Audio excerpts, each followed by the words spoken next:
Pernahkah kamu berpikir, bagaimana otak kita bisa menyimpan begitu banyak informasi, mulai dari kenangan masa kecil hingga rumus matematika yang rumit, dan kenapa kadang kita bisa lupa di mana menaruh kunci, padahal baru saja memegangnya? Hari ini, kita akan membongkar rahasia luar biasa di balik cara kerja otak kita saat belajar, mengingat, dan bahkan melupakan sesuatu. Jadi, anggap saja otak kita ini seperti perpustakaan super canggih.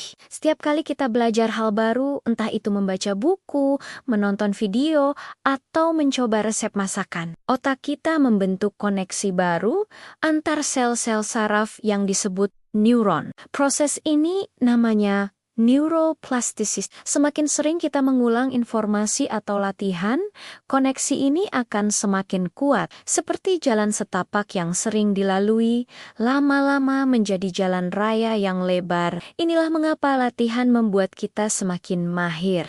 Nah, setelah informasi masuk, bagaimana otak menyimpannya? Memori kita terbagi menjadi dua jenis utama, memori jangka pendek dan jangka panjang. Memori jangka pendek itu seperti meja kerja kita. Kapasitasnya terbatas, hanya bisa menampung beberapa informasi dalam waktu singkat. Misalnya, saat seseorang memberitahu nomor telepon, kita bisa mengingatnya sebentar sebelum mencatatnya. Tapi kalau tidak diulang-ulang, informasi itu akan hilang begitu saja. Agar informasi bisa bertahan lama, ia harus pindah ke memori jangka panjang, yang ibaratnya adalah rak-rak buku raksasa di perpustakaan otak kita. Proses perpindahan ini disebut konsolidasi memori, dan seringkali terjadi saat kita tidur. Itulah mengapa tidur yang cukup sangat penting setelah belajar. Saat tidur, otak kita bekerja keras menyortir dan menyimpan informasi penting sambil membuang yang tidak perlu. Emosi juga berperan besar di sini. Pengalaman yang punya muatan emosional kuat, baik itu bahagia atau sedih, cenderung lebih mudah kita ingat karena otak menandainya sebagai sesuatu yang penting untuk bertahan hidup.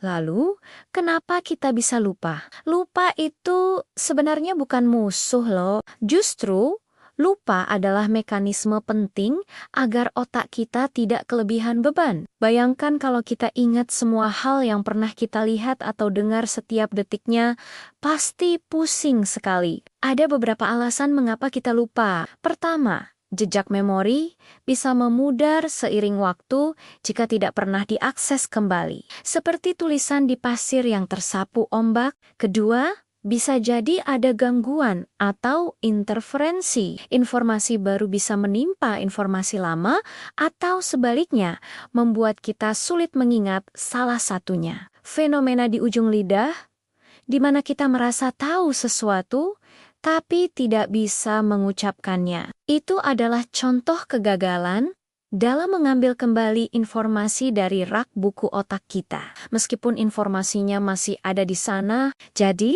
bagaimana cara kita mengoptimalkan kemampuan belajar dan mengingat? Pertama, fokus. Hindari multitasking saat belajar agar informasi bisa masuk dengan baik ke memori jangka pendek. Kedua, gunakan teknik pengulangan berkala atau spaced repetition. Daripada belajar semalaman suntuk, lebih baik belajar sedikit-sedikit tapi rutin setiap hari. Ketiga, hubungkan informasi baru dengan apa yang sudah kamu ketahui. Ini akan menciptakan lebih banyak kaitan di otak, membuatnya lebih mudah ditemukan kembali. Dan yang terpenting, jaga kesehatan otak dengan tidur cukup, makan makanan bergizi, dan berolahraga. Otak manusia adalah organ yang luar biasa kompleks dan menakjubkan. Memahami cara kerjanya bisa membantu kita belajar lebih efektif dan menghargai setiap proses yang terjadi di kepala kita, termasuk saat kita lupa. Semoga penjelasan ini bermanfaat